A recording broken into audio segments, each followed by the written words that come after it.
Time check, alas 12 ng tanghali. Biyahe tayo, dito tayo ngayon sa Ayala. Walang planner kasi nakaban tayo sa planner ngayon.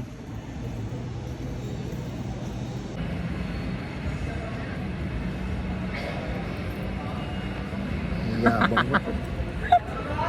Nakailan ka na? Ano oras ka lumabas? Alas 10? Yabang mo. Ikot, baka sakaling may booking tayo. Testing, lakad-lakad lang. Baka sakaling pasukan. Wala eh, matumal eh. January na ulit. Kain na lang. Kesyo may rice. Kain na lang, walang kita. Hindi mo piningahan dito.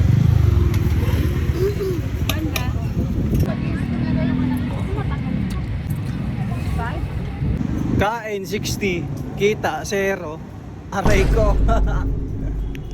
Ito na, may first booking na tayo. Ito na, first booking natin.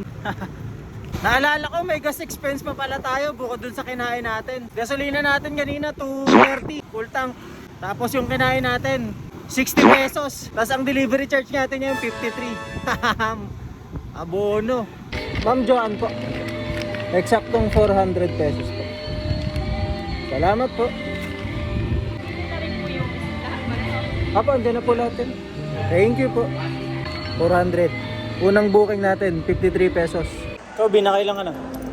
Hirap maniwala sa'yo eh. Papatay ka lang ng app. Ikaw, nakailan ka na? 6. Ikaw ay... Nakapat. Ikaw? 11 nga. Wala. Hina nyo. Ang yayabang nyo naman pala. Basta ako isa pa lang. Yabang nyo. Second booking, Express, Corporate, Gold Deluxe. 2 box na malaki. Tapos 2 maliit. Kaya naman yan. Laban na yun, kahit Express. Kung ganito katumal, sobrang tumal, nakakadalawa pa lang tayo. Okay na yun, laban-laban yan.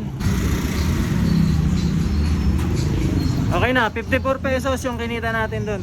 Balik tayo ulit ng Ayala. Solo natin yung tambayan. Solo natin itong babantayan. Buti pa to, nag-offline lang oh. Para makapagpahinga oh. Pag binuksan mo yung app, dire-diretso pasok. Time check natin par, 3:14. Nakakadalawa pa lang tayong booking. Simula alas 12, mag-aalauna. January, ano na.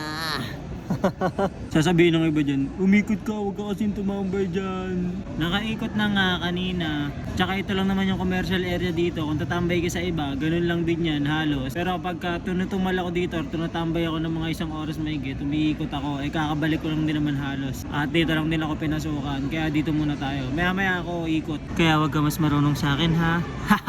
Joke lang. Nangaaway pa bandang uli. Tinutumal lang. Dito tulog ka ba? Tutulog ka? Ay, kalo, gisingin na sana kita eh. Tulog ka pala. Sige, B, tulog ka lang dyan. Wala talaga. Mag-aalas 5 na, di pa rin tayo pinasukan. Uwi na ako, bahala na kayo dito. Pauwi na sana tayo. Binigyan pa tayo ng isang booking. Bali, ito na yung pangatlo natin booking. At yung drop-off, malapit lang sa atin. So, takbuhin na natin to. Stop tayo, isang booking. Taga dyan lang tayo yun. Dyan. Yan, dyan sa gate na yan. Dyan lang bahay natin. Kakanan lang. Sarado na kasi.